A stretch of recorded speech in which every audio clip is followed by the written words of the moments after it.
All right. Okay. It's April 4th, 2012, and I'm here, and what's your name? I'm Bob Brandow. And your age, please? I am 68. Okay, and you were going to tell me a story about a woman you knew here in Elmore. I think one of the most unique people that I would have known in Elmore was a woman named Belle Johnson. You know who Belle Johnson was? Mm-hmm. One of the only black women here, wasn't she? Oh, not one of the only, but the interesting thing, she used to trundle her wagon up and down Toledo Street on the way to buy groceries. But she was born a slave. Mm-hmm. And so I actually know a woman who was a slave. Now remember this 150 years ago. What an odd thing about time binding. And she and my dad were friends in a way because when my dad was younger, he raised pigeons, and they both raised the same kind of pigeons, so they got to know each other. And so Belle would stop once in a while and talk. But what an odd thing to think that I would know somebody that was born probably in 1850, 1855, and was born a slave. And Belle lived until maybe 108 or 105 years old. Wow, that old. Yeah, she died in the, don't we have like a soldiers and sailors home in Sandusky? And I think that's where she was living in the end of her life. But her husband and Maude would have been the driver for Mr. McGee, who at that time owned the bank. Mm-hmm. And I think I joke with Lowell about this. Lowell, Crumnow. Lowell and I are fourth or so cousins. And our common ancestor, I think it must have been, or maybe our common ancestor's brother, was Uncle John Snyder. And he was a big man. And his job, he worked for Mr. McGee, and his job was to get, when the farmers would come in, he would get underneath the loading dock, and so they would call hogs on, and his job was to reach up underneath there to reduce the apparent weight of the hogs. And then he would call hogs off, and he was able to relax. Now this man is revered. He was the head of the bank, and he's the guy they make the McGee March about. But what a way. Jeez. So anyway, our uncle was the hogs on and hogs off man. Very good physically, but not too bright, I guess. So, what else do you want to know? All right, well, we'll work our way back to the more interesting people that you know again. All We'll right. kind of say that for last. So, you're born in Elmore, right? Where did you live? No, I was born in Toledo. Oh, Toledo. But your family was from here. My parents had moved to Toledo somewhere in the middle 30s, I'd say, or end of the 30s, and lived in the Old West End about 6 blocks from where I live now. So I was born in Toledo Hospital, and soon then after we moved to Louisville, my dad was in the Army in Fort Knox. And because my father was blind, he never was able to, during the war, he was never able to be anywhere else but at Fort Knox doing kind of administrative things there. How was he blinded? When my father was 8, he fell off. He had his fingers in the handlebars of his bicycle when it fell, and he fell onto a tree stump, which then put out his right eye. Jeez. And then his left eye, sometime during the war, I think, he developed something called chororetinitis. That's a disease that inflames. It's just like having a disease on the skin of your hand, and it scarred 3/4 of his left eye. So, and attempted to do so on his right, the remaining quarter. And so often during our lives, I would see when I'd come home, the curtains would all be closed, and my dad would be blind for some number of weeks until the disease became less virulent and he could see again if it dissipated. But we never knew for sure it would, which was always interesting. Wow. And it led to, in many ways, a closeness between us that would be different from many people. I remember I was a football player, basketball player, sports in high school, and sometimes I'd come off the playing field and my dad would be crying. But it was because when I was born, or just soon after, he never thought he'd be able to see me do anything. Wow. And so, we had, it developed a closeness that his father had died when he was 8, and so he never had a father, and he thought, I won't be able to participate with mine now. So there was that story. And then I would guess in 45, when my dad left the Army, which was the 14th of September, 45, my dad was discharged from the Army, came back here, and lived down the street on Toledo Street with his mother. And so my mother, and my dad and I lived in the house with my grandmother. Until about 1951, when they built a house out on River Road, and we moved there. By that time, we'd acquired a sister. What was her name? Jean. Jean, okay. And you probably have some of her paintings. I'm not sure. I haven't looked around. But she teaches art at Miami University. Is there anything else you want to tell about your family? How far back do you know about everybody? Well, my father's family probably came here, the Brandow family probably came here somewhere around 1845 or 1850. I'm guessing that because I know that my great-grandfather complained all of his life that he got screwed out of, I think it was $500 or $600 that he would have been given as a payment by some wealthy person not to take their place during the Civil War. But they found out he was only like 14 or 15 and they wouldn't let him get it, and it always made him mad. He felt he got screwed. On the Kroll side, which is my grandmother's side, I think my great-grandfather came here probably from Germany and lived out on Nissen Road. And as I remember from his story, he left there and went to, I'm forgetting where it was, and came back then as a young man and owned, like 1,000 acres up and down Nissen Road, and he did it because of the old-fashioned way, which is to have boys clear the land. And on my mother's side,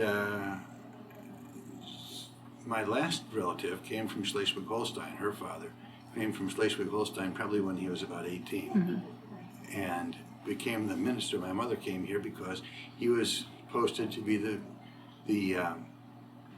minister of the then St. John's German Reformed Church. Still speaking, his sermons every other week were in German, I think, yet.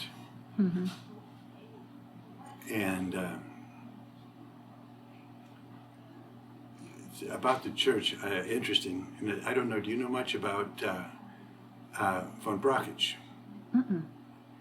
The minister who followed my grandfather died here of cancer of liver, I think. But at any rate, the person who followed him in that church was a guy named Bill von Brockovich. And his father's brother was Field Marshal von Brockovich, the head of the German army during the Second World War. And I know that my mother would tell me that the FBI would be out here every once in a while trying to interview von Brockovich to get us some kind of a personality scan of him so that they would know what he would do in certain situations. But yeah, it's actually pretty interesting. It is. The relationship that we have with Germany. I didn't know that. Oh, yeah. I think the minister after him, Ralph Schmidt, told me one time the FBI knocked on his door and said there will be no more German sermons. It's too much. So that's when they ended it. Yeah, so that was the end of the German sermons. Now we know why. And I was talking to someone the other day, and he said that they still do sing Silent Night, I think, in German at Christmas time. Always rebelling. Yeah, I suppose. Well, supposedly, I don't know whether this is true, but the family history says that my grandmother, on my mother's side, was raised by an uncle who was a wealthy coal merchant in St. Louis, and that he at one point in his life, had heard there were some intellectuals, pretty liberal intellectuals, that had formed a church in Germany. And he took a boat and went over there, found those guys and brought them back to the United States, and that's where the church started. So, the German Reformed Church. No, I don't know that, but I know that my family was always caught up with that religion, and my father and or grandfather and grandmother always had those people over at their house all the time. So there you go. That's me. Let's see. So, what kind of early childhood memories did you have living both in Toledo and in here when you were in high school too? Well, remember, I was only in Toledo when I was very young. Very, very young. And then in Louisville when I was, again, very young and hardly remember anything other than those things that have been told me to remember. Here, of course, you had that idyllic kind of life in the 50s where, you know, everybody was fully employed that anybody wanted to. There was no thought about that. There was nobody that was really a threat to us. You didn't need to worry about running down the street and somebody's going to lay a pipe behind your ear and molest you in the back room of the Portage Inn. Nothing like that ever happens. I mean, one difference I'd say that really I think mattered to us is that as kids we were allowed to play. No one said that in order to go play baseball you have to have a person in a special suit standing there allowing you. We went over to the field, we sat there with a bat and a ball, and we waited until somebody came. Then we threw the ball to each other. We waited for a third and a fourth and a fifth person to come. And soon there was somebody who, and the biggest kid, said, well, I'm going to have the best team. And you said, no, you can't. And so, and then you would throw the bat back and forth. And I don't know if you know how to do that. That's how you used to select who got to pick. You'd throw the bat and the guy would catch it. And then you would put your hand and your hand and your hand. And then if the last person, the chicken claw, if he could hold the bat, then he got to pick. If he couldn't, then the other guy got to pick first. That's a nice way to do it. Well, I mean, all things were resolved easily on the ball field, and obviously the next thing that would happen is that somebody would slide into second base and they'd say you're out. He'd say no, I'm not, and then you'd fight for a while, and then it would get resolved again. And there were never any adults there. We just had a good time, and I think it taught us a lot about how to resolve conflicts, and certainly it didn't keep us from. We didn't have to go to take drugs for AD&D and everything else in the world that we do now. You just went, you did things, and you got worn out at the end of the night, and you went home. And it seemed everybody was happy. I think that is one significant difference between the way our kids are raised today. They don't have a chance to be out and be kids, to play, to have fun with each other, to resolve conflicts. And they're now taught that there are important things. I mean, like my one-time sister-in-law living in New York, by the time you were 4, you had to be fluent in French, because if you weren't fluent in French, you couldn't get into the right kindergarten. And if you didn't get into the right kindergarten, you didn't get into the right primary school, and that didn't keep you from getting into the right secondary school, which meant you weren't going to get into Yale. And if you didn't get into Yale, you weren't going to get into Harvard Law School. And if you didn't get into Harvard Law School, you were screwed. Unfortunate. Now, there's a lot of pressure to put on a 4-year-old. Oh, I know. And this is the kind of life they all had. So in a generation, things changed a lot. What do you remember about the schools here when you were younger? Well, we knew all the teachers. Do you remember some of the names of the teachers you had? Oh, sure. I can tell you every one. Okay. In the first grade, I think I had a woman named Mrs. Schultz, and the other option was a woman named Weber. Her husband was the dentist downtown. Absolutely a horrible man. For being a dentist? Well, he was an alcoholic, and he had a dentist chair that came from the Marquis de Sade, and when you would go up there he would start out, he'd bring out, I only think when I went once, but you could ask anybody around here. And he would come out with this cloth thing, and he'd go, okay, sit down here, and he'd breathe that alcohol on you, and he'd go at you, and you'd think, just let me out no matter what. He was famous. And we had split years. Mm-hmm. And so what would happen is one person would be in the first grade, one teacher would have the first grade, and then another teacher would have the first, second grade combination, and then there'd be another second grade teacher, because we had overflow years every year. My third grade teacher, I'm trying to think who was my second grade teacher. Well, there was Mrs. Myers too, who was in the first or second grade, and I'm not sure which all I had. In the third grade, though, I had Mabel Rosine. Mabel Rosine was a wonderful woman. In fact, I remember, now you don't know who Bess Meyerson was. Bess Meyerson was the first Jewish Miss America. Beautiful girl with dark hair, and I loved her. And she had a TV show with Bert Parks where they would, it was a question-answer kind of thing. And I wanted to get on that because I wanted to win the trip to Paris for Mabel. Because her husband, Susie, had been in the First World War and had always talked to her about when he had been, in the weekends in Paris, what great place it was, and I wanted her to do that. But I don't think I got there, but I never could get on. In the fourth grade, now who might I have had? The fifth grade I had Mrs. James, sixth grade I think Mrs. Yasting. That would have been, these are all people that are from here in town. And then by the seventh grade, we started having, you would go from class to class. You didn't have just one teacher that was there the whole time. But I still have all the almanacs or the helms, so you can find out the names of all the teachers then.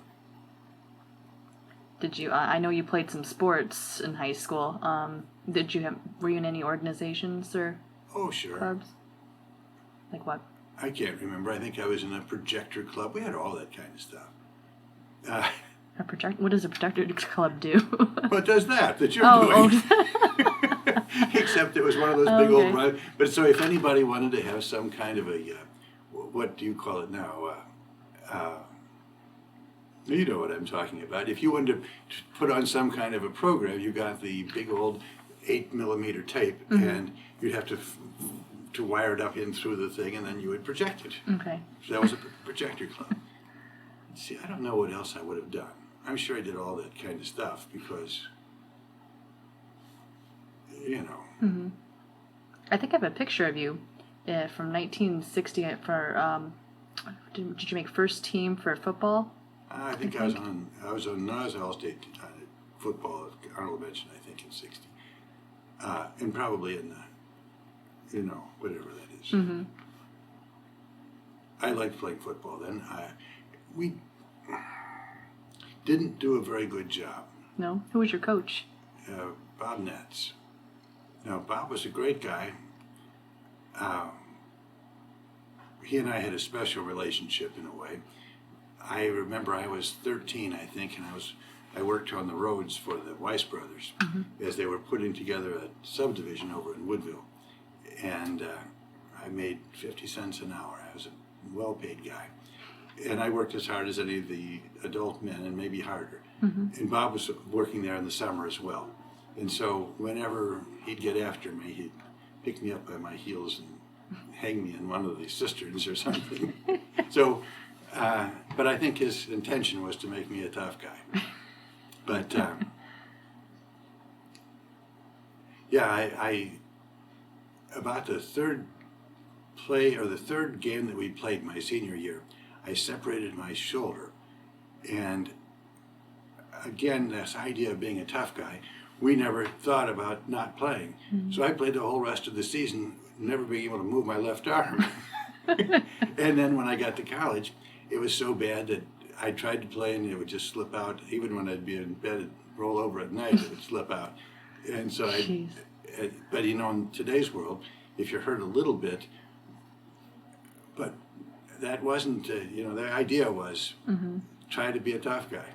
Try not to let anything bother you. Just keep playing. But we had great fun doing that. What other kinds of jobs did you have? Well, the toughest job I ever had conceptually is I was a janitor in a dust factory. Now, That's hard. well, in Gibsonburg, Joe Chadell owned the Dolite factory. And one of the things that they did was they produced a limestone dust effectively, which was the basis for aspirin. You know, you need to have something that is the carrying agent for the drug itself. So aspirin is used a neutral agent, and it's limestone. They use it as a filler for, at that day's under what do you call it? Under painting of cars. Oh, okay. You I'm not sure paint what it's it. called, yeah. Well, it's like a tar that goes under the car to keep it from rusting. Undercoating. We don't do that very much anymore because I think we do a better job of painting the undercarriage of cars, so we don't do it. But anyway, so you would have this big thing that would crush the limestone down into pulverized dust, and you would store it, and we would pack it into 80-pound bags, and I did that for a year. Loaded railroad cars with 80-pound bags of limestone day after day after day. But then they fired me. Well, somebody wanted that job, and I ended up being the janitor in the factory. And so, since the factory only makes dust, it's a hell of a job. So I tell people that's conceptually the hardest job I've ever had. It's the best. Yeah. I was never interested necessarily in jobs. I thought the right thing to do was not to work until I was 30. I couldn't imagine wasting this great body that you have when you're a kid and going to work for somebody, you know, at what was then $1.35 an hour or something like that. And I said, I'm willing to scale back my expectations in order to have absolute freedom. And so I said, what I'll do in compensation is I'll work until I'm 70 or 75. When my body isn't as good at going out and surfing and raising hell. So I didn't really work until I was 30.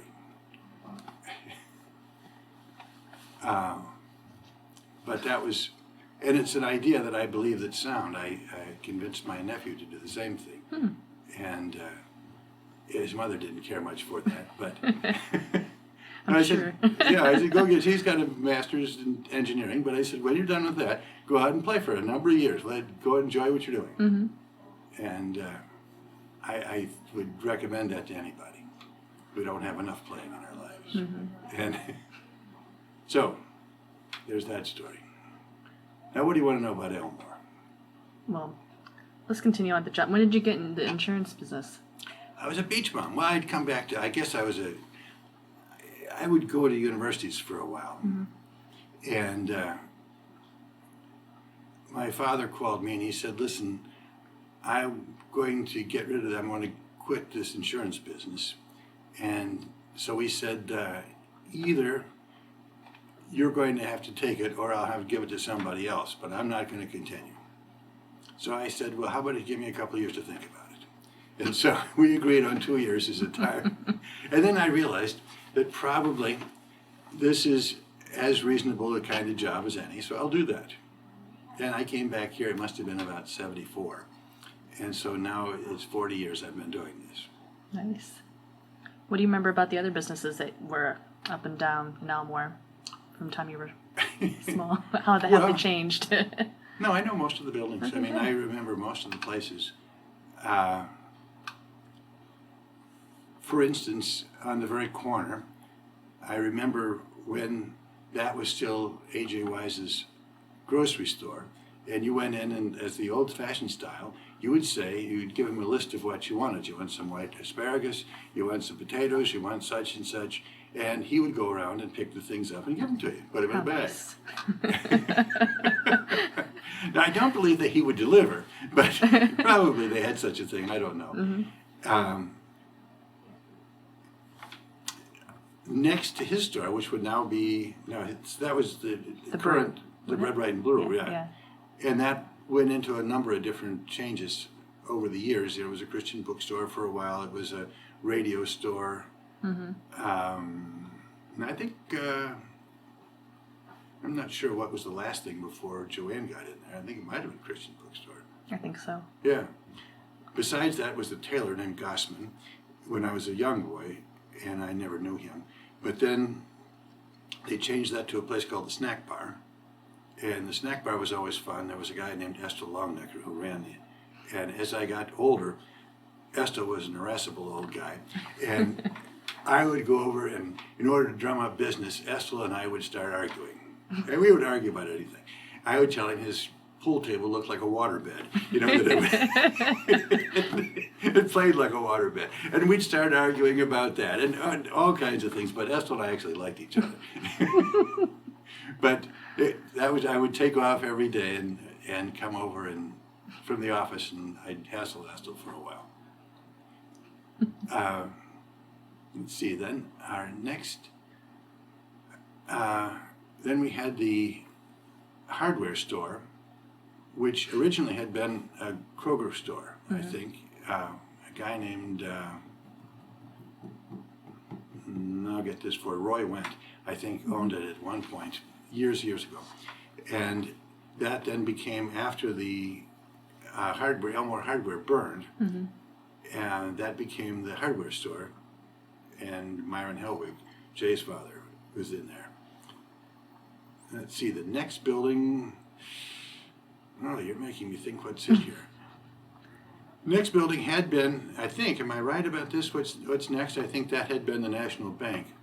And in 1932, 1933, after the banking crisis, and FDR nationalized all the banks, and even though I believe that the National Bank paid off its depositors at like 98 cents on the dollar, they were closed. And I know that the president of the bank was always extremely embarrassed. I mean, he lived over on right behind the old Legion Hall. Always embarrassed that they had to pay out, that they had to close, but they were closed not because of anything they did, but because of executive order. Right. The next, I'm having a little trouble as to what was in that next building.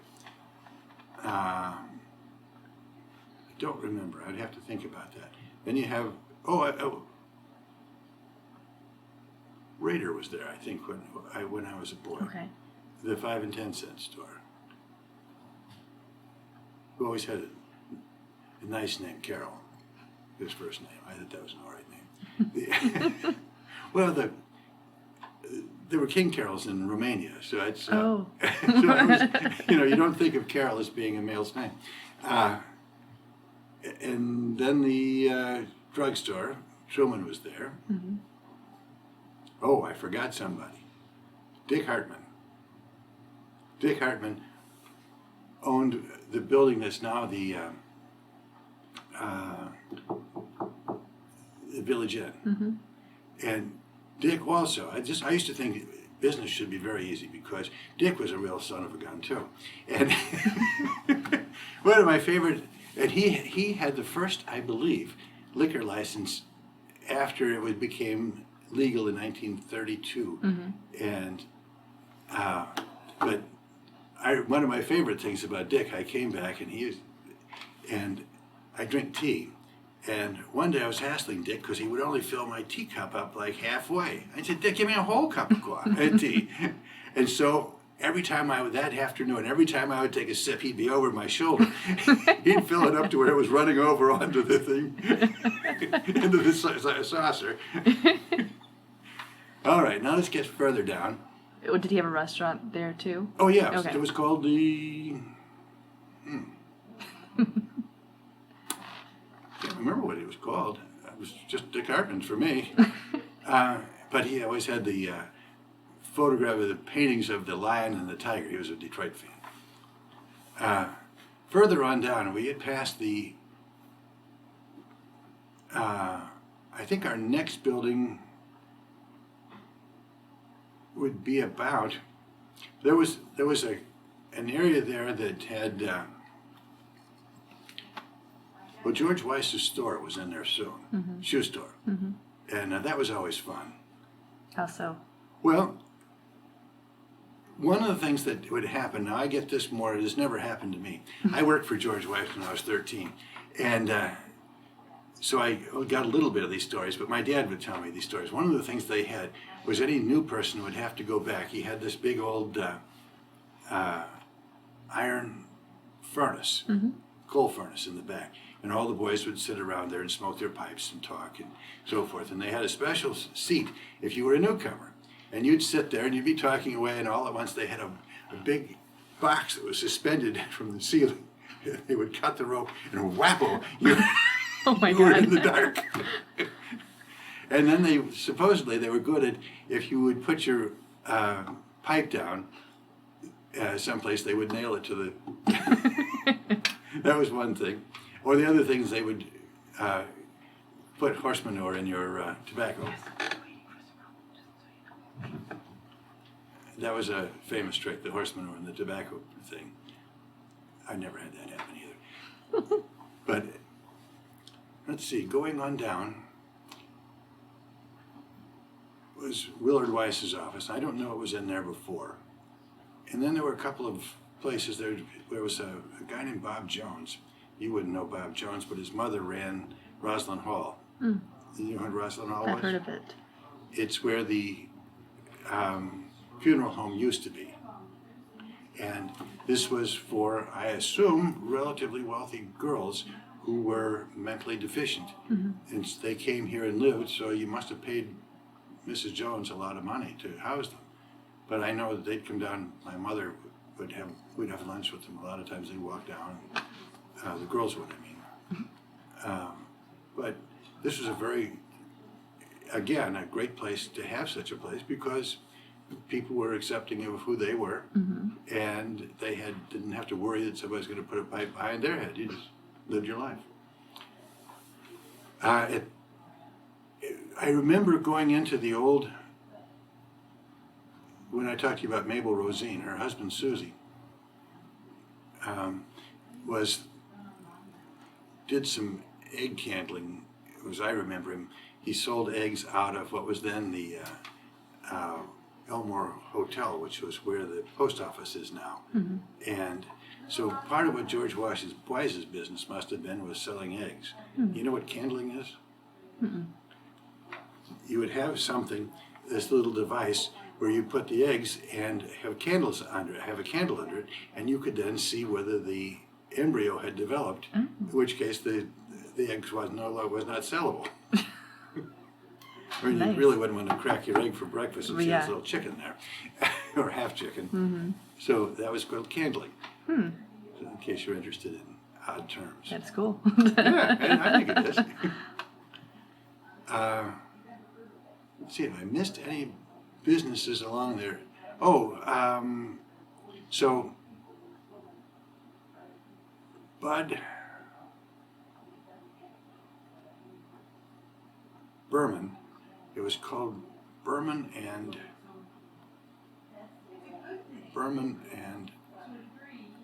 Bud was part of the funeral parlor here. So, and they left 1954, 55, something like that, and moved to El Cajon, in case you're interested, in California, and lived out there for the rest of their lives. I know my parents would visit them once in a while. But, so they had a store there on that street beside George Weiss's place. Okay. And then they moved that funeral home to the house that is on, what is that, Ottawa Street that's over there. And then from there, over to this place. You know about the other side of the street? Well, yeah. Beside me was the bank, then beside that, between us, was I think that was, what was the guy's name? He was an airplane flyer, and they had a small. Oh, damn Schroeder? No. No. He flew planes too. No, well before that. I'll think what that guy's name was. Anyway, so they had a little diner kind of place,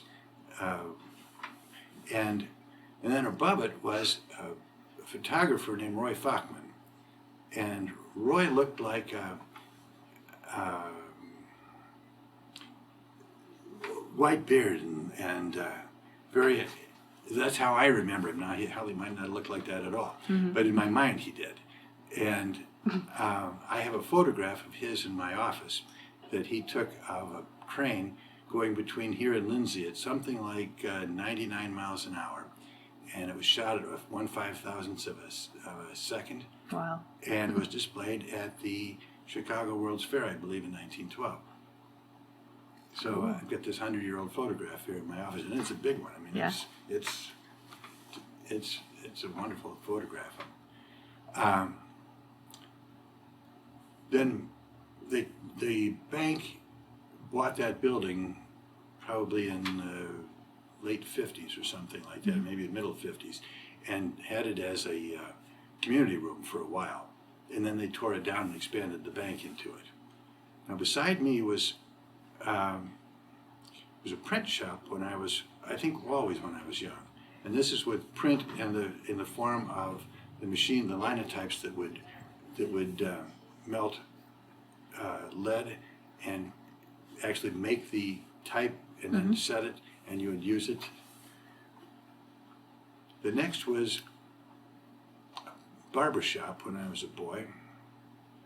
And I think it had always been sort of a barber shop kind of thing. A couple, 3 pool tables in the back. It's now a part of the Portage Inn. It's that second area. I remember all these kind of fights that I used to have. I used to hang around in there. I remember Alfonso Barone, who went to school with us. I remember in the end, we were sort of friends, but I think it ended one day we were shooting pool, and I kept trying to put his head in one of the pockets, and he kept trying to punch me in the groin. And I think that was the end of our friendship that day.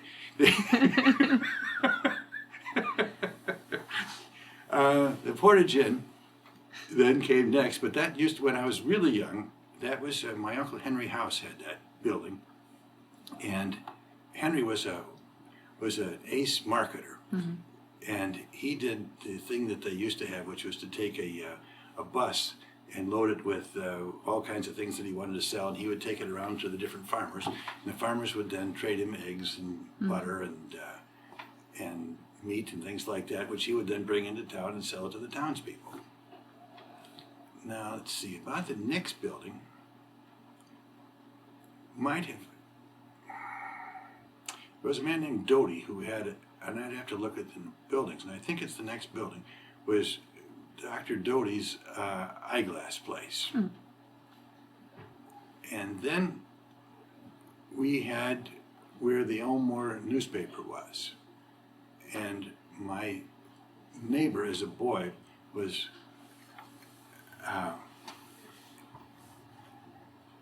I still have his typewriter, James Gemberling. Now, very interesting people. They lived our next door neighbor, and since my dad's father had died when he was 8 years old, he was effectively the man figure in my dad's life. And James Gemberling was just a very gentle but strong man. He had gone to the University of Michigan, and you didn't have guys that went to college in 1912 in the United States, or my dad was born in 1914, so maybe Mr. Gemberling would have come here in 1910 or 1905. He was a college graduate from the University of Michigan, and he was the publisher of the Elmore newspaper, and that's what he did. And his wife, whose name I think was Florence, but she was always known as Auntie, so I didn't know. But she had strong Parkinson's disease. I mean, to where she would shake all the time. But her family name was Haviland. She was of the Haviland China family. And she had an original set of Haviland China. And I can tell you that when she died, her brother, who lived in Cleveland, was there within a second to get that and hoping so that no one else could get that Evelyn China set. And that impressed me to the extent that I one time saw a Haviland China set for sale in the Toledo estate sale, and we traded a Volkswagen for the Haviland. Because I wanted to have a piece of Andy Gemmerling around, Yeah. and she was a Quaker, which is another unusual thing. You know, this couple that lived next door, and I know my sister would go over, and Uncle would be in the garden, and he would cut, and as he would shovel, if there would be like a worm, my sister would take it and she would preserve it so it didn't get hurt. And so he was this very gentle kind of person.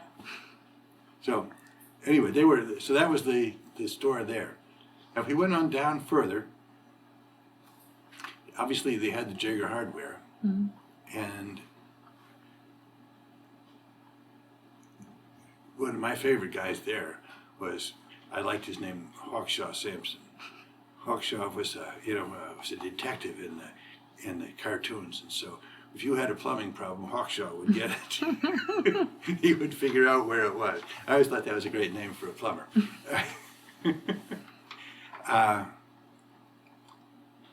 And before that, you had where I'm not sure what all had been there. The first thing I remember was the appliance dealer. Which first would have been, I think, Kuhlman, A.J. Kuhlman, and then I think he sold it to Ori, the guy they have the park named after, and he had things. And then they sold that to Bob Mayberry, and he had a tire business in there. And then, I'm not sure, I guess Howard now has that building. I'm not sure when that changed. There was something in there between that and when Howard bought it, Howard Milheim, and brought my competitor. For a long while, there was the question whether Howard's wife, Linda, was the oldest, longest-lived merchant in downtown or not. But I said I had her because, even though she started before I did, she started on Fremont Street, and by the time she moved to downtown, I was already here. So I thought that would allow me to say that I was the longest-lived person in downtown. But especially now, since she's retired, I got her. And then, of course, in the end, was the bowling alley. Oh, and Neeb's Motor Sales. And thinking about cars, when you think, I had a 1967 Pontiac, and when it hit 100,000 miles, exactly 100,000 miles with all the zeros, was in front of Neeb's Motor Sales. I did have to go backwards a bit to get it to work right. But Of course. and I had a couple of bottles of wine, and we all got outside and we poured wine on the car and we toasted it. And in those days, 100,000 was a lot of miles for a car. Now I've got 200 and some thousand in my car, and I think about going to 3 or 4. But so Neeb was there, and I would like going in. You'd have all that smell of burned petroleum, and so that was nice. Now the next street, across the street, in that parking lot that's not there, was, what was his name? Stryford, I think. And he had a ironworking shop. What do you call? You know what I'm talking about. Blacksmith shop. Okay, yeah. And so that was, as a kid, you'd always go up and hang around the back of that place. And then the next place we would have been on the other side of the street, now the Historical Museum, where Bill Hesselbart's dad, Bill, was the station master. So that was sort of fun. We could hang around there. Once in a while the train would come through. And at night, one of the Elmore guys, named Perky Wainwright, was the engineer on one of the railroad trains that would come through here. And a couple of times, he and my dad were friends. Perky would stop the train here in Elmore, and I'd get on and blow the whistle all the way into Toledo, have a great time, and then he'd pick us up, and my dad or my mother would come up and pick us up at the train station. We'd come home. All illegal, I'm sure. But Perky was was a rebellious kind of guy. His brother was Saki, who you know all about Saki. A little bit. Yeah. Mm-hmm. Saki, as well as being a baseball pitcher or a softball pitcher, was a great bowler. He and a guy named Butch Whitty, and two or three, and maybe one other guy in town here, and two guys from Fremont had the highest 5-person team score in the country for years and years and years. And Butch was a famous, he was a klepto. And if anybody ever had anything stolen in Elmore, they always knew it was Butch who did it. He was a big fat guy. And my dad used to work in that little place next door to my office. And as a boy, they used to have these punch boards. And Butch's hands were so big. You know what a punch board is? Mm-hmm. You'd pay like $1 and you'd get 10 punches. And we would win whatever the thing would be. But Butch, his hands were so big that he could capture those punches in his hands, and he'd have like 10, 15 of them, and he'd pay for 2 because you couldn't see anymore. But one of my most favorite stories is they're bowling over in Fremont, and the guy one of the bowling guys on their team is owner of the bowling supply, and they're walking out of the thing, and he says, "God damn it, Butch!" And Butch has picked up his peanut machine and got it under his trench coat, and he's trying to steal it from his friend. And he just couldn't help himself. So that's the story about Butch. Then going on, the next business as you're going out that way would be Melbourne's gas station. And that was closed. Chadell bought that in probably early 60s, maybe even before that, maybe late 50s. And then the next street, where Tina's is now, that was a restaurant that was owned by a guy named Buck Welch when I was a boy. And I remember it because going in there when they still had slots. Slots were made illegal, I think, maybe 51 or 52. The governor was then Frank Laushi, and he decided that we didn't want to have slots anymore.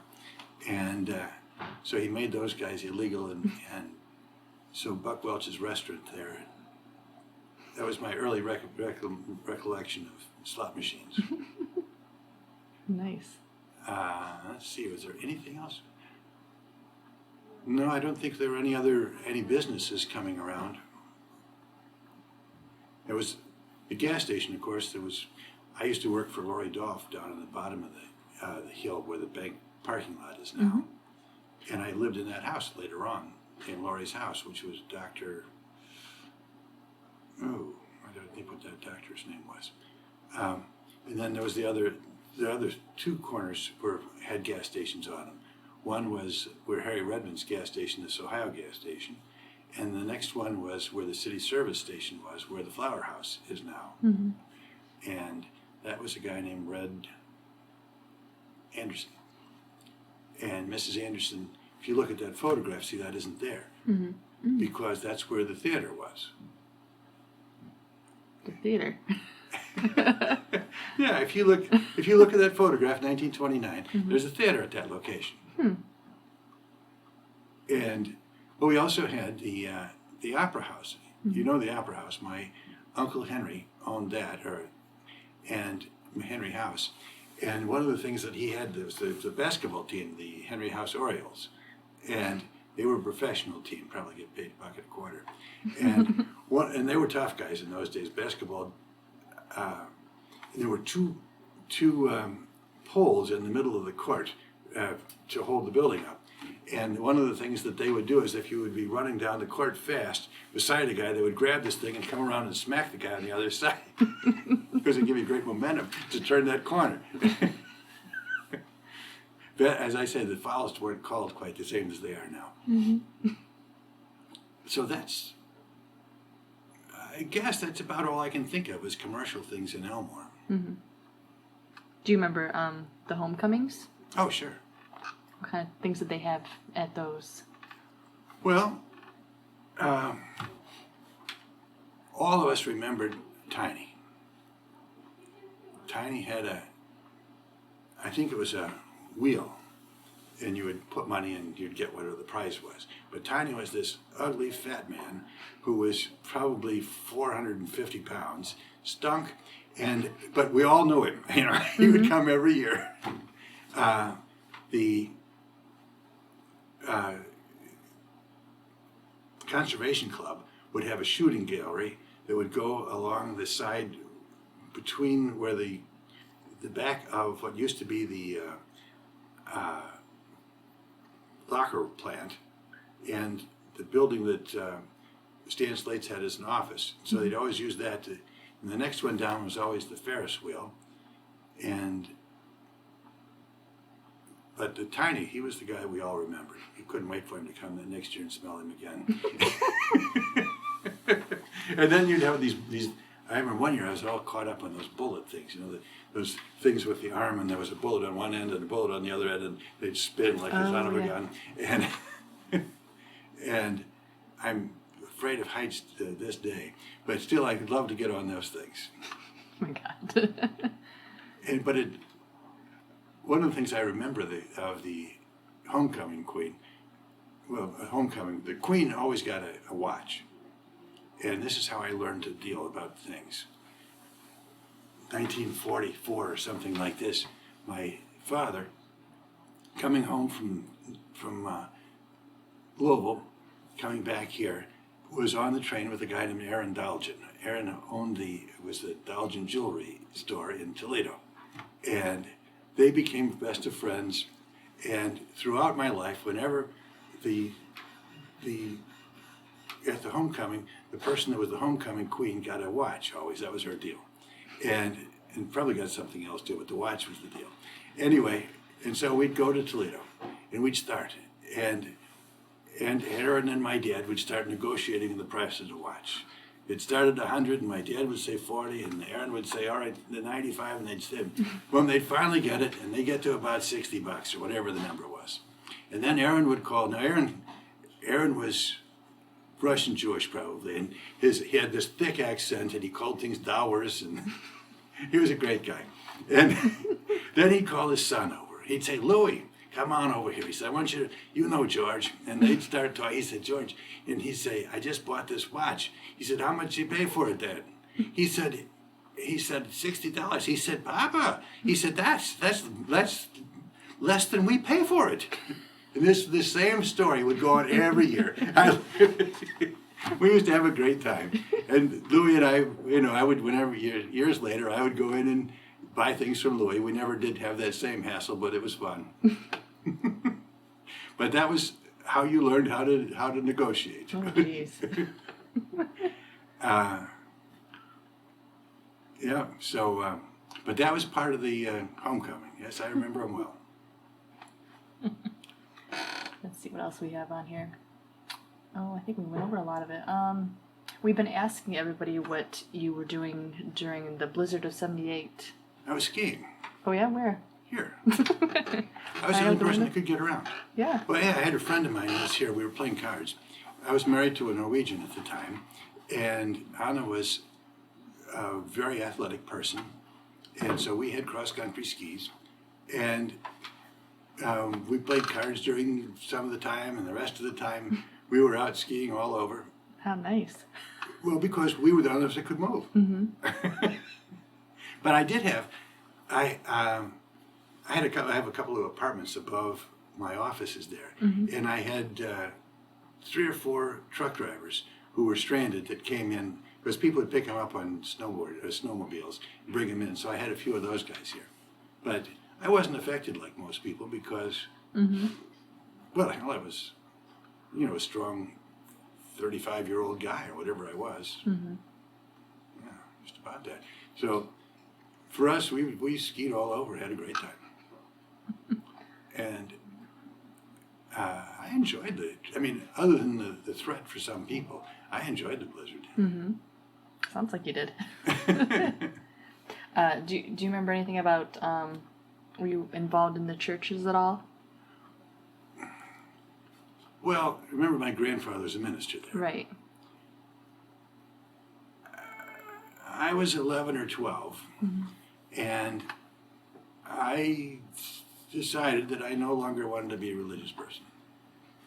I said I couldn't take that people would proselytize, they would go to Africa and they would say, listen, because I can light a match, because I can cure a headache, or whatever it was, I'm smarter than you are, and therefore I know more about this religious stuff too, and I'm willing therefore to change the cultural patterns of your life such that you and your father may never talk again, or you and your family have this schism that occurs. And I said, I can't imagine that that I could participate in something that bad. And my mother and I had this long fight, and she didn't talk to me for like 2 days. My father said, you need to apologize to your mother. I said, I don't think I can. I think I'm right about this. And that was the end of my being a religious person. And to this day, I'm not. And my mother and I finally resolved it. We didn't talk about it. Yeah, right. I am still, as far as I'm concerned, a member of that community of people, but not in a religious way. But I mean, we joke about it. You know, I was talking to Dick Coleman and Richard Jasting the other day about this. We all came from the same place in Germany. We've been ethnically, we've been, you know, we are the same people. We've interbred for 2,000 years. We just moved to a new location. Yeah. And I still have photographs of, I suppose, the house in Schleswig-Holstein where my grandfather came from. And I know that, I think we came here as Hessian soldiers, the Brandows. So we came from Bremen, the state of Hesse, and we all came from the same area within, 100 miles. You already told me about a lot of interesting people in Elmore. Did you want to add a few more that you had? Oh, probably. Stories about? In many ways, the most interesting person that I think of, other than, not that Belle Johnson wasn't an interesting person, it was, her interest was in what she was, not exactly who she was. But the most interesting person about who he was probably was Ernie Fremark. And Ernie Fremark was a Christian missionary, I think, in the early 1900s. And I think he was from Chicago. No, he must have been from around here, but he married a woman that was from Chicago, and he always said that he was glad that his father-in-law wasn't a philanthropist, because they had a lot of farmland that became Chicago. And so he did all right. His wife did all right. But Ernie was I think he had a PhD from somewhere, but he had come across the country around 1910, 1911, somewhere. And so when he would come, he had a certificate that he could teach any class in high school or in any school system. But he would come then as a temporary teacher when somebody was out. And he would bring all kinds of stuff. There's the buckle from George Washington's shoe. He would have mummies' hands. He had, I remember one time I took a friend of mine over to see him, and I said, you gotta meet Ernie before he dies. And he was in his 80s then. And we went over and he started talking, and he said, oh, this is a piece of marble from the podium of Mark Antony, and this one from the podium of Julius Caesar. And this is an urn that came from Greece 2,500 years ago. And then he said, and this is a scarab from the time of Moses, and this one from the time of Abraham, and this is from the time of, and she said, how do you know that? And he had this great line. He had thick German accent. And he said, oh, I read the hieroglyphics.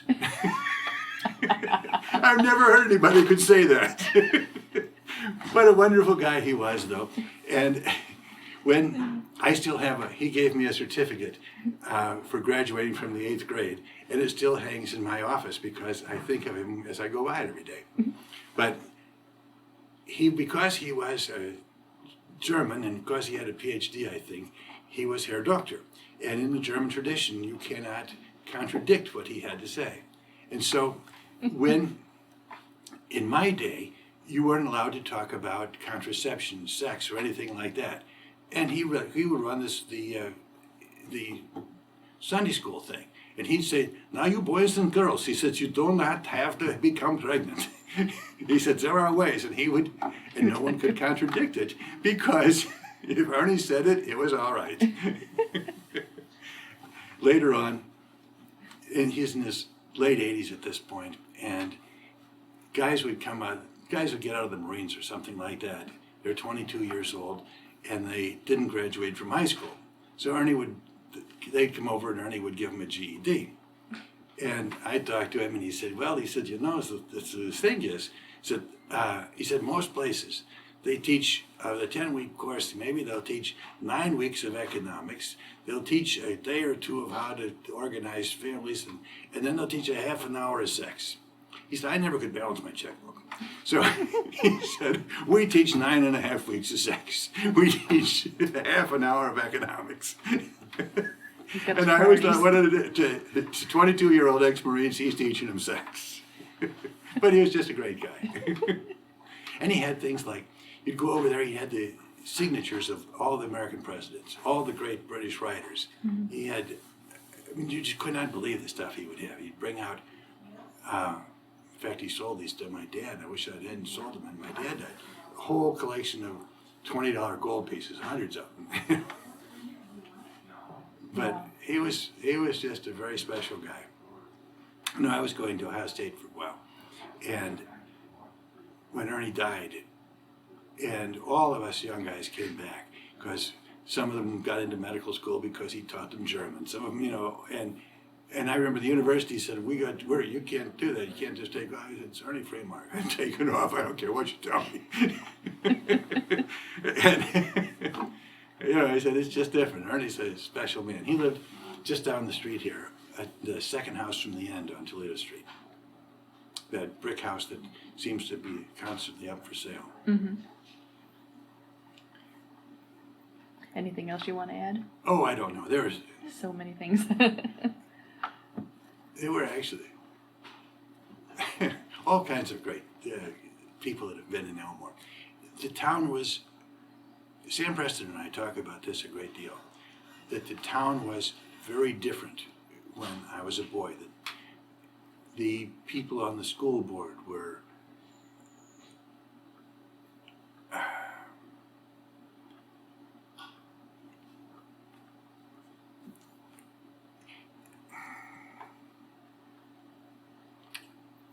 there was a different group of people that lived here.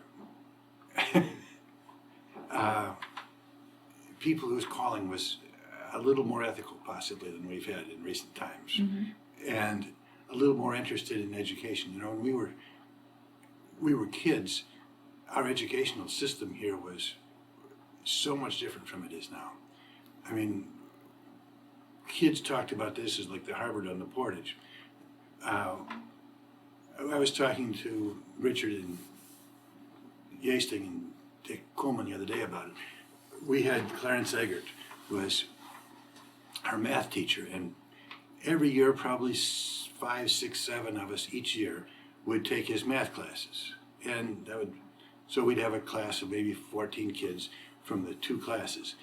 And when we look back at it, of those 7 years, maybe over a 5-year span between the year before me and when my sister 4-year classes, I would bet that we have 25% of those people have PhDs, and many of them in math. I mean, mm-hmm. And Clarence was just a horrible. He's the best teacher I ever had. Mm-hmm. I tell him so. His wife's my neighbor. Was he? Yeah, they're my neighbors. Well, before we died, yeah. Yeah, but I mean, he would start out, and I mean, you would never think about going to class without having worked out your homework. And then he would get there and he'd say, Mr. Brandow, put your work on the board. And you'd show problem number, and he'd start talking. And he never called you anything but Mr. And his voice, the level of the intensity and the tenor of his voice, it would start getting to where he was just very high, and he was yelling at you. And you were just embarrassed as hell. And again, you wouldn't go there without knowing what he was talking about. But every year, his students would be, in the top 10 in math in the state. Mm-hmm. And when we think about it also, Clarence got the fleet appointment to Annapolis. I don't know if you knew that. And so that meant that at the end of the war, they gave a test and 2 guys from the Navy got to go to Annapolis. And Clarence was one of those 2 guys. Mm-hmm. But he got married at the end of his junior year, which meant he couldn't continue to stay at Annapolis. But he still carried this ring, the Annapolis ring. And Alan Anthony, who lives here in town yet, and Alan was a year or 2 years older than I am, was on the football team. Alan was a, cocky kind of guy. And he said something to Clarence one day, and all I know is that I heard the story that Clarence put the seal of Annapolis did between his eyes and threw him and knocked him into one of the lockers. And no one said a word. And we all knew who ran the school. I mean, it had nothing to do, you didn't. Mm-hmm. You had no rights. You were there to learn stuff, and that was it. And Clarence is famous. I mean, I think Dick Coleman was saying the other day that he was in class and he and one of the other guys were passing notes back and forth in the study hall. And he said Clarence sneaked up behind him. He got beside him and went, "Whammo!" He said, knocked him square out of the seat. He said, and he went back to his seat, didn't say a word. And no one, and this is just not allowed. You can't touch a kid now. But in those days, you could do whatever you were a teacher. And mm-hmm.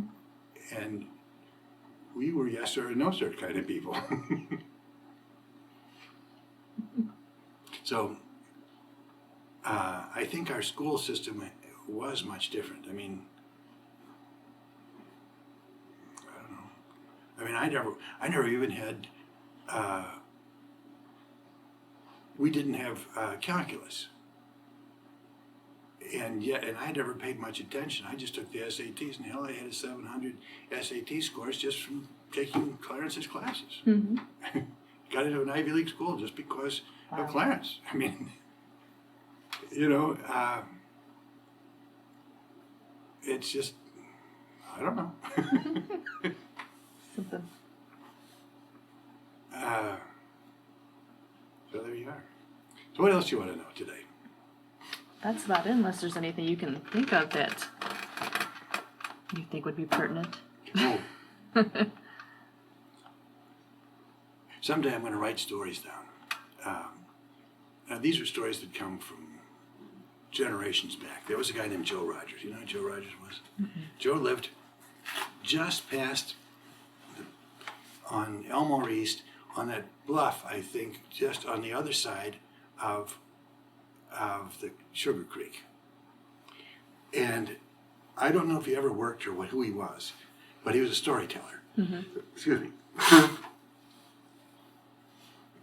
And he was so good that the guys would get him to come up at the bar and tell stories, and they would run him like in 2-hour segments. Somebody would come and see if they could keep telling stories over and over and over. But I mean, he would tell you the stories about how the shooting, and he'd run out of shot, and he saw these partridges that were on these trees. What could he do? And so he put the ramrod back in, and he shot the limbs, so that it split the limb and caught their fingers. And but one of my favorites, though, was the story about how it used to be that the weather was so much worse here. 1830s, 1840s, it was the swamp here and so forth. And so he says, one morning he's up and he's putting shingles on his barn roof. And it's so foggy you can't even see. Now you get down here and about lunchtime his wife called him and he went down and he had lunch, and after lunch he noticed that the fog had risen. When he looked up, he'd shingled 8 feet off onto the fog. Well, and the other time that one of his stories I liked was the story about the crops were so abundant this year that what they could, they put outside. And what they couldn't get outside, they put in the barns. Think about that conceptually. When the outside got so filled. Yeah. Took me a second. I know, it's a conceptual joke, and I like it. So that was Joe Rogers, and I don't. I've written stories about him a couple of times, but because my father would always tell me these stories. So it's now 100 and some years later. You really should write something about that. That'd be really interesting. Yeah, I'd probably have to make some of them up. Hey, no one would know. But anyway, that's, I guess, the story of Elmore. So tell me about Joe Chadell. Joe was born 1895. And he came here when he was 18 years old, so it must have been 1913. And he had $100 in his pocket, and he wanted to see the Panama Canal and the Chicago Exposition, I think, of that year. He got robbed in New York immediately after that, after he got here. And soon he said he was working, I think, in Buffalo or Pittsburgh, and he was throwing coal into steel mills. But then sometime after 1914, he was out along the Mississippi River because he was disallowed from being within, I think, 100 meters or 100 yards of the river. Being German, they didn't want to take a chance that he would be disrupting transportation. And I don't know what happened between 1915 and 1918. I don't know where Joe went exactly. But in the 20s, he was back here, and Marie would tell me that Marie was his wife. And Marie said her father worked as a laborer, and her mother would always make sandwiches and things and pack his lunch every day. And she said, I ain't doing that. And Marie was a very pretty woman. And so she said, I never dated anybody that didn't make more than whatever the number was until Joe came along. And she said, I could see Joe had the stuff in him. And so anyway, Joe worked at a number of businesses around here, and I think at a couple of lime plants, quarrying operations. His family was in quarrying in Germany. And he did that for a while until he got some money together. And he did something unusual, and that was he took off around the world. Not just to play, but when he came back, he had seen every quarrying operation of any sort in the world. Wow. And I know that this must have been in the late 20s or so when he came back. And I know that he had met somebody who said, come on out here, and this was for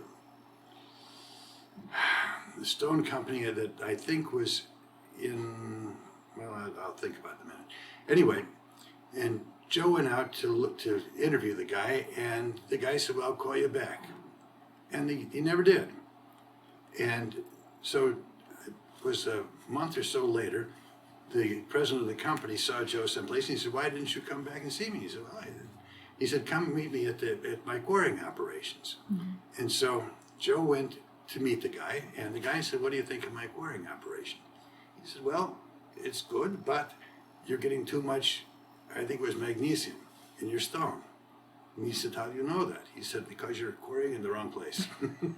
You should be over there. Oh, geez. And so they started over there, and of course the stone was better there. And this guy hired Joe.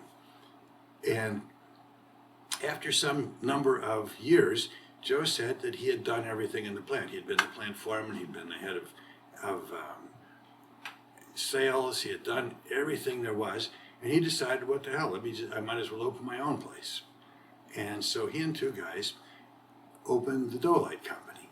Now he said the first month, had anybody cared a bit about us, they could have raised or lowered the price of dolomitic limestone by a tenth of a penny. And he said we'd have been broke because we couldn't have sold with them, but nobody paid attention because we were little guys. And soon Joe bought out the other two guys, and he ran this place. Now, in the 30s, you know, I will jump up to the 40s. 1942, 43, something like that. My dad is picked up in Toledo by the FBI. And they say to him, do you know that your best friend is the head of the German or the Nazi spy operations in the United States? My dad earned the rest of the day in the FBI headquarters by saying, well, if he is, you'll never catch him because he's a hell of a lot smarter than anybody I've seen here.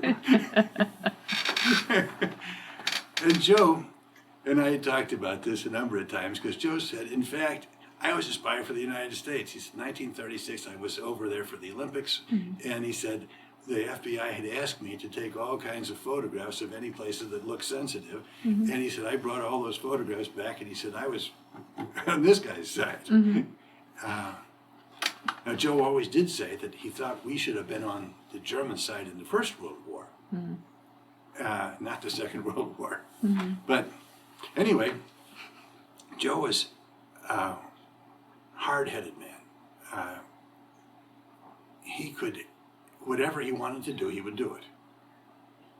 One of the things that I used to get him to do once in a while, he could hold between his two fingers like so, mm-hmm. hold them out. He could hold 3 pool cues from the small end straight out. And I'm talking about when he was 75 years old. He could still do it. And I'd get him to do it once in a while when he'd come over. And he told me what happened was when he was a young boy in Germany, there was a guy who could do that. And so he said, I want to do it. And the guy said, well, I'll tell you how, but he said, you'll never do it. He said, you start with a ruler and you put some pennies on it, and you keep putting more weight. And if you do it religiously for 8-10 years, you'll be able to do it. Mm-hmm. And of course, that old crowd was able to do it at the end. And he could do it, and as I say, until he was 80-some years old, probably. Wow. But when he was young, he had champion chickens, I think, in Germany. And I think when he first came here, he had pigs. And for some reason, I remember Palomino chickens, or Palomino horses. But then he's got into Herefords, mm-hmm. and he was raising those guys. And my dad would be the, what do you call it? Like the host when people would come in. And he said, you'd get merchants in from Texas and all these guys, and they would say, I don't understand it. He said, I got better breeders, I got better handlers, I got better stock, and I can't beat that son of a bitch. And Joe would have the national champion Herefords year after year. And it was Joe. Mm-hmm. And of course, then he got into doing that, changing the breeding patterns for South American mm-hmm. chickens and things. But awfully hard-headed. He wanted to learn how to, he was in Florida one time and he wanted to learn, he had seen some guy named Nick Cantina play the accordion. Nick Cantina is supposed to be one of the best accordion players in the country. So he hires him, he said, I want to learn how to do this. So he comes up, he hires this Nick Cantina to come up and teach him how to do it, up here at Elmore, I think. And Joe would practice that accordion 2 hours in the morning, 2 hours in the afternoon. And it didn't make any difference if the president of General Motors would call. Marie would say, he's practicing that goddamn accordion. You can't talk to him. And he had one that was made, that was out on his boat. And it was made out of zinc or something like that. I heard him play Lady of Spain, I Adore You, maybe 2 or 3 times. And once he figured that he had it, I never saw him touch it again. I know how to do that now. Oh, my. But all kinds of weird things. I remember one year, we'd celebrate Joe's birthday together. And with his sister, Oli, and her husband, Max. Max was a PhD in chemistry and had run a munitions factory for Hitler. And Joe brought him over here after the war. The idea was Max had Ole and they had a son, Frederick. And you either did what I asked you to do, or maybe you wouldn't have a wife and a kid afterwards. So, okay, I'll run the factory. So, but it was always fun. Max, being again German and a PhD, and he worked for Joe when he would come here. So then Joe had an extensive wine collection. He had a wine cellar, but he never drank. But so he'd get it out, this $1,000 bottle of wine. And Max would say, she's fine. He said, he's too far, go on. He said, it's esterified, too far. He said, it's not good. And then he'd start talking about the cigars. He said, cigars in the United States, not like they were in Germany. Now, Joe over here is just burning. Just giving this guy a $1,000 bottle of wine. And he's talking about how it's not good. But he can't say anything because he's hair doctor. Oh, man. So, I remember one year, my mother bought this big dictionary. It's called the Dictionary of Common Knowledge. And it had things like how to read your palms. It had how to probably expunge lemon juice from your carpet. I don't know what all. It had everything. And Joe opened the thing, and he said, this is an insult. And she said, what? He said, I know everything that's in here. But he did. I mean, he thought he knew everything. I mean, and he was really interested in all kinds of things. But he could tell you how to rake a yard. Not the way you do it. But yeah, he would just do. He was just such a weirdo in that way.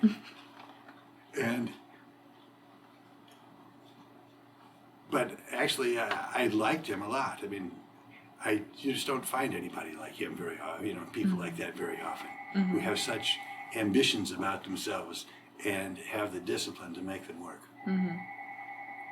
So, but absolute hardhead. I remember one time they were must have been down at like in Portland or maybe Marblehead, and they're coming home, and something has happened to the oil, I think, in the car. I can't remember what that one was. They're a big Mercedes. And so this must have been after they sold the business, because he drove Cadillacs while he was still dealing with General Motors. Anyway, he's going to drive that son of a bitch home, even though it doesn't have any oil in it. I mean, he drove it home, ruined the engine. But he was such a hardhead. And I think at the same time, I remember another time they were going someplace, and he and Marie must have been arguing about something, and he got halfway into the garage, and he was rubbing the side, and she said, you're rubbing the side, and he said, whole damn side of the car. Oh my God. But, and a very adventuresome person too. I mean, I remember 1952, 53, having him show photographs of lion safaris where he's as far as I am to you from away from lions. And, I did that 3 years ago. I did a safari in Africa. But I think it was a lot safer now for me than it was when they did it 40 years ago. And there 50 years ago, there was no control of it. And, a lot of guys, when they end up having a lot of money, think they have to be very conservative about their health and things. And Joe just let it go. At one point, this must have been even earlier than that. Joe had that 65-foot yacht up on the lake that was seaworthy. And one day, my dad gets this call in the office. Joe's on the ship-to-shore radio. He says, George, he said, we're going up the Amazon. Cover me. Of course, nobody's going to cover you running up the damn Amazon. I mean, you got a captain who's never been there. There are all kinds of weird things, but who would? Guys, he just did things, and he was,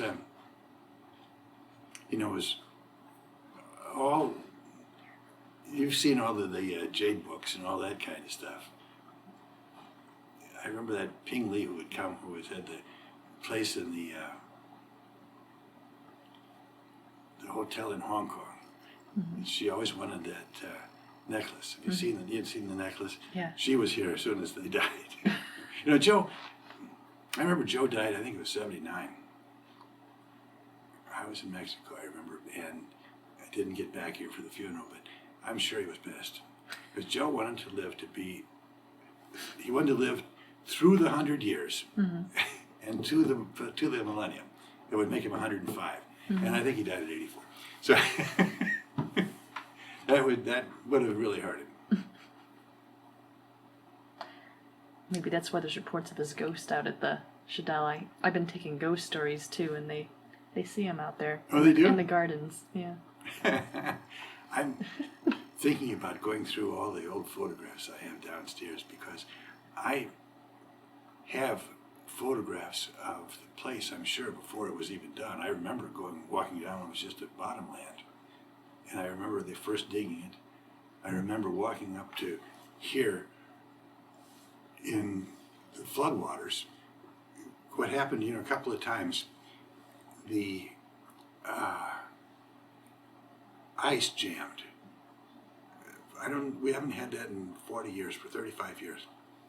But the ice would jam, and it would effectively cause the water behind it to go high, and then it would come over the dike and into the area down there, which would make him mad because it caused the carp and other kinds of fish to be able to get in his ponds, which when he first had it stocked were muskellunge and pike, the only thing he wanted in there. But anyway, I remember one year they were in Florida, and the thing came, and my brother-in-law and I are up in with waders in that damn ice cold water going down into the shack down on the bottom, and he had these net skis, net skis,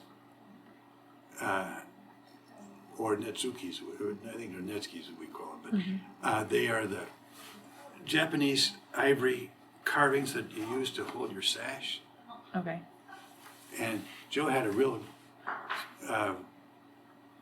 extensive collection of them, and so we wanted to save those things and get them back out of there. So that's what we were down there for, to bring some things out of there.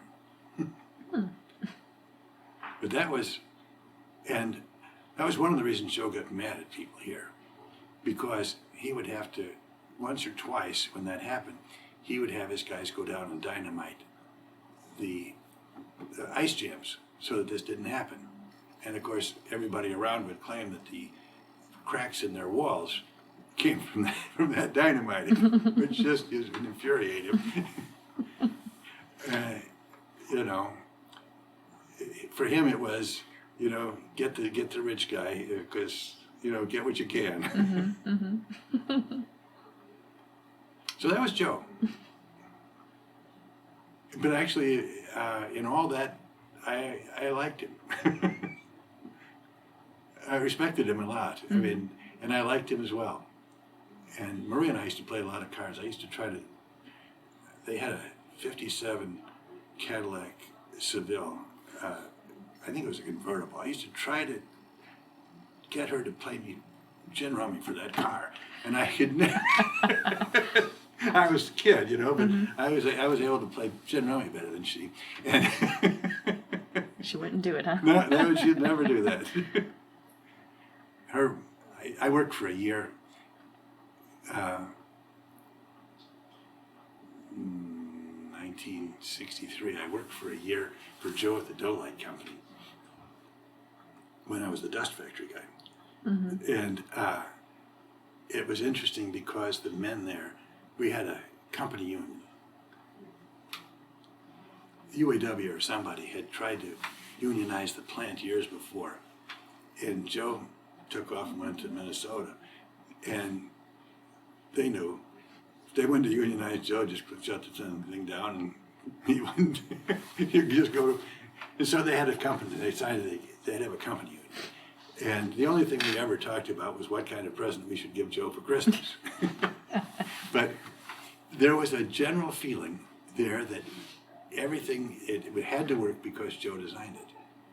And I remember one year, I was loading. I was loading a truck with this dust. You loaded these tanker trucks, and the tanker truck pulled away when I was still up there loading it. So I'm holding onto this chute, and of course everybody laughed because it couldn't be dangerous because Joe designed it. But his brother-in-law, Marie's brother, got killed there. He was on a tow motor, and he backed up underneath the big rotary kilns, and just Oh my God. yeah, just smashed him down. I bet they changed their thought after that. Yeah. No, I don't think anybody ever did. No. But I go back over there now.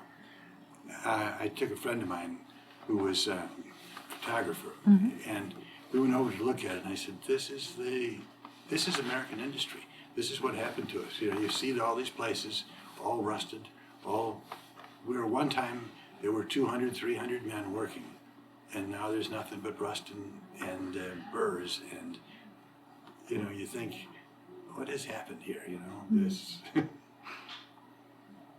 really, it's a staggering, it's a sobering kind of thing to see. So, I'll tell you the story about King Schroeder. King Schroeder lived in the brick house just above, like where the Legion Hall is, the new Legion Hall.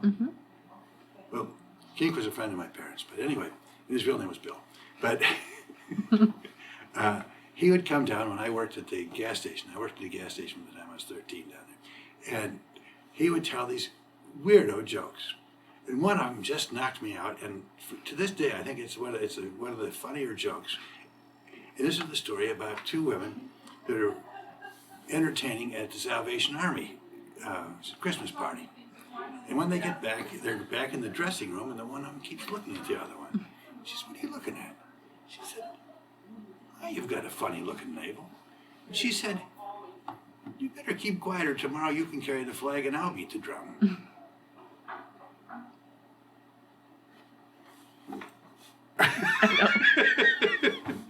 Now, first, as a 13-year-old kid, that was just one of the funniest jokes I'd ever heard. Because it isn't funny, and yet it is. But anyway, that was King's story. King could say things that no one else could. I mean, no one cursed, you know, when I was a boy. It's not allowed. You weren't allowed to go to the symphony wearing Levi's. You weren't allowed to wear a baseball cap put on backwards at a restaurant. You weren't. These just didn't happen. And men didn't curse, at least not around women or kids. But King could always do that because he was just. There are just some people that can tell things, and it isn't offensive. And he was one of those guys. Now, my father, I remember. My father, when I was in high school, said, we're driving someplace, and he said, "You don't curse ever." He said, "I have to." I said, "Dad, believe me, I know these things, just not with you." But, you know, my father would say things like, I went to basketball camp when I was a junior and after my sophomore year in high school, and Claire B was the head of the camp. This was in New York, and Claire B had been the head of the rules commission for basketball when they put the 3-second rule in. He had retired as a coach when there was a scandal where his team, Long Island University, had won the NCAA championship a couple years before, and they found out they had been shaving points the next year or something like that as a gambling. So he resigned. But we would have these discussions. One of his discussions always was, it shows a lack of intellect. He said, you need to be able to express yourself in more precise forms than just to curse about it. He said, I don't want to listen to you do that. So I spent the summer at a basketball camp, and I had a great time. I was that was the last kid allowed to do that from Ohio. Well, we went, and all we had were great coaches. I mean, I knew all the good players on the East Coast for the next few years, but you had the great coaches in the country that would come there and teach you how to play and how to do things. And that's a real advantage to schools that can afford to send their kids there. So the Ohio State Athletic Society or Association said that they wouldn't be allowed to do it anymore. Now, they probably relaxed that now because everybody goes to camps. Right. But yeah, that was a good time. It was at New York Military Academy, so 4 miles from West Point. It was sort of a fun way to spend the summer. So anything else you want to add before we end here? I have an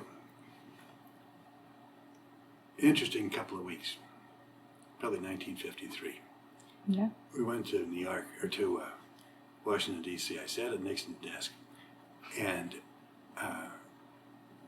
we went through the White House, spent some time, and as we're coming back across the country, my dad said, let's go see Cy Young. Now, Cy Young is from outside of Portsmouth someplace. So we drive over to Cy Young's house. He lives up in the damn hills someplace. He's there, he's got his little dog. He's 85, 86 years old. He's going to die 3 months or later. And this old, gnarly old guy, and I have a photograph of my sister and me standing beside Cy Young. Wow. Now, there's an unusual guy. People ask, what odd people I have met in my life. Well, meeting Nixon and Cy Young in a couple of days of time was pretty interesting. I'd say. Yeah. So, that was a good time. If anything, I think growing up, my daughter says this. I acquired a daughter when she was 10, and she's still mine. But she says that one of the things she learned from me, and I think I learned from living in Elmore, is that I talk to anybody. I just say, hi, how you doing? What are we talking about? I don't care if they're the king of the country or they're sweeping the streets. They got a story to tell you, and you got some enjoyment about it.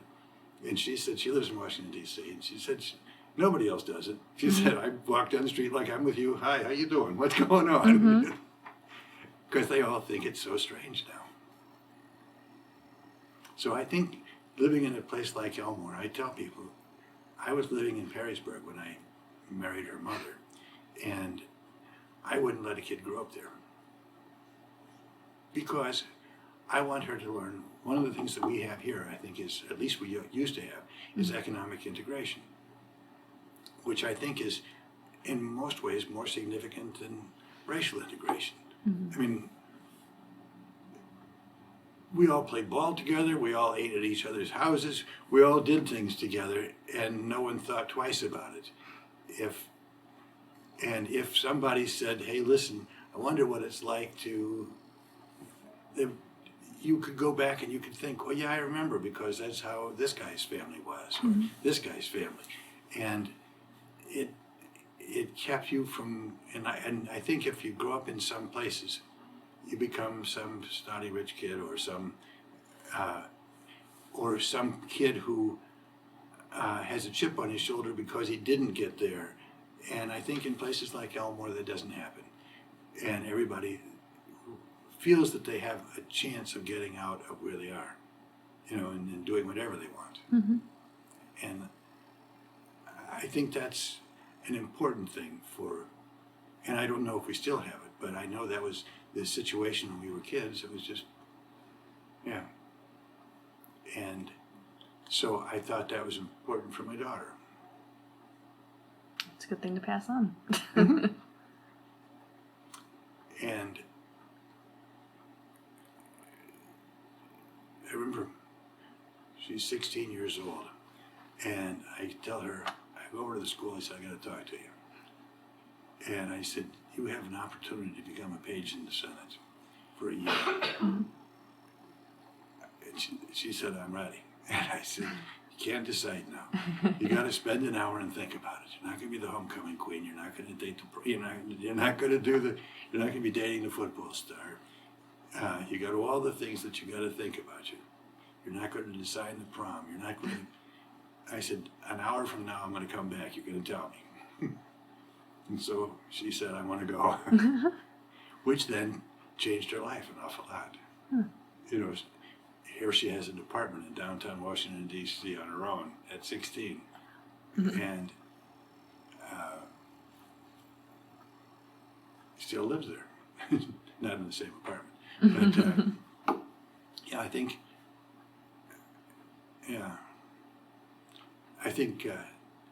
another thing about, we were talking about how parents don't need to be so afraid of their kids.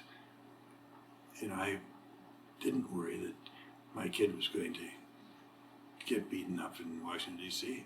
I wanted her to be tough enough to figure it out. You know? Yeah. Because you're going to have to live a life. You have to be tough. You just can't roll over when somebody says, you know, here, I'm tougher. No. You got to demonstrate it. I'm willing to find out. So, I don't know.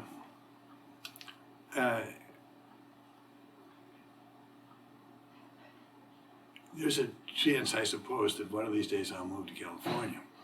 And yet I think how odd it is, because that person that's living in San Francisco or San Diego will be driving across country someday, and he'll come across that bridge, and he'll see that river, and he'll see this old town, and sort of like Ernie Scarano would say, Jesus, what a gem.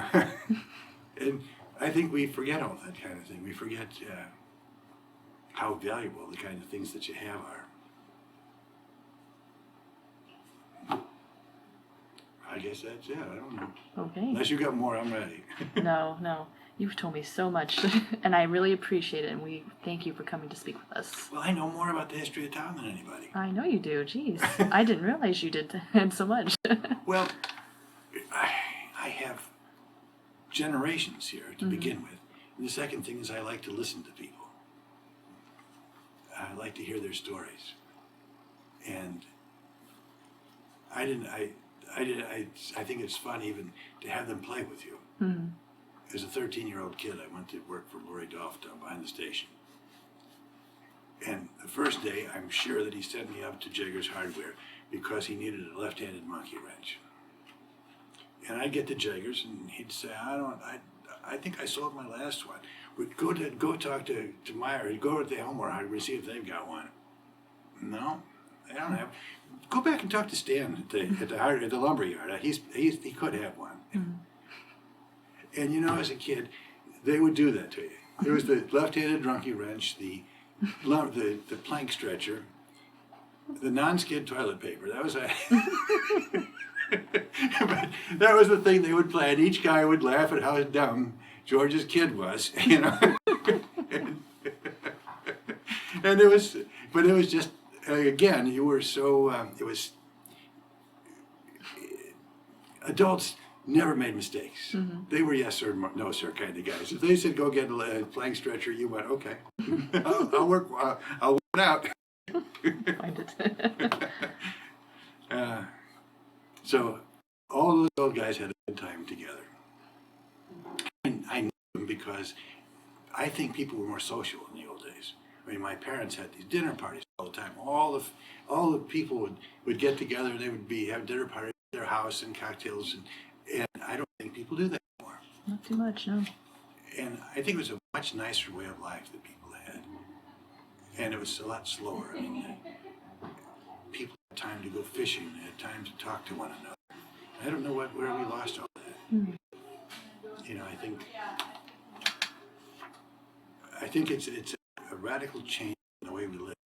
You know, we're now, you know, I get home at 7, 8 o'clock at night, which is dumb. And